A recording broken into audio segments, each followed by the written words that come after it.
Hi and welcome back to my channel. This is the third and the last video in the tips for preparing and passing the PMP exam video series.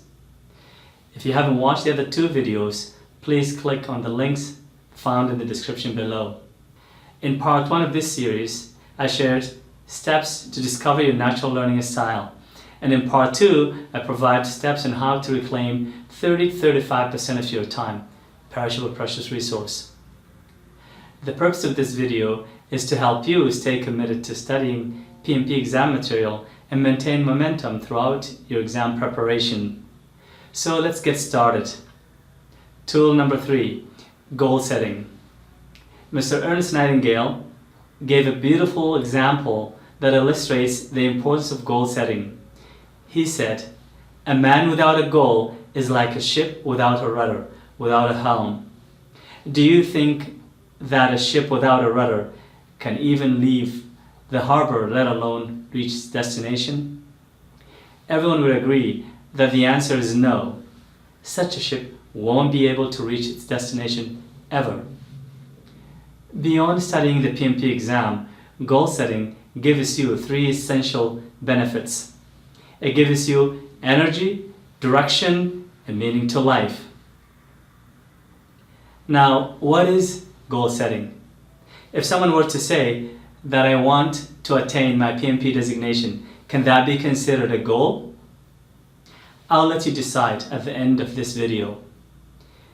Real goals must have SMART characteristics. And the SMART acronym stands for specific, measurable, achievable, realistic, and time-bound. Let me explain how this applies to clearing a PMP designation.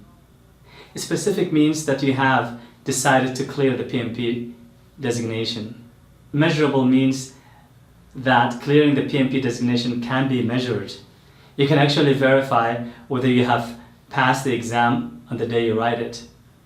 Achievable means that you have the industry experience required to be eligible by PMI, Project Management Institute, to write the exam. In addition, that you possess the know-how to study and pass the exam. Realistic means that you have set a goal that is reasonable based on your current capabilities and your available time to study the exam material. But I would like to take this a bit further and mention that it is necessary to set a realistic study plan as well. For some this might mean 3 months of study, yet for others it may mean studying for 6 months. Just remember to be realistic with yourself. One more point regarding study plan. Just keep in mind that unforeseen events in life may cause you to derail from your schedule, and that's okay.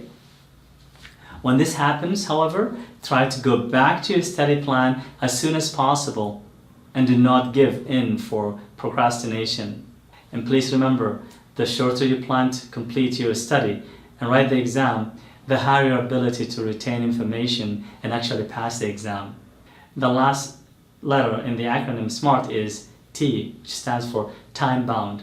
This means setting a specific date to write the exam well in advance. It also means beginning with the end in mind, before you even start studying the PMP material. It's like deciding on a project delivery date before the bulk of project work begins. This concludes the tips for preparing and passing the PMP exam video series.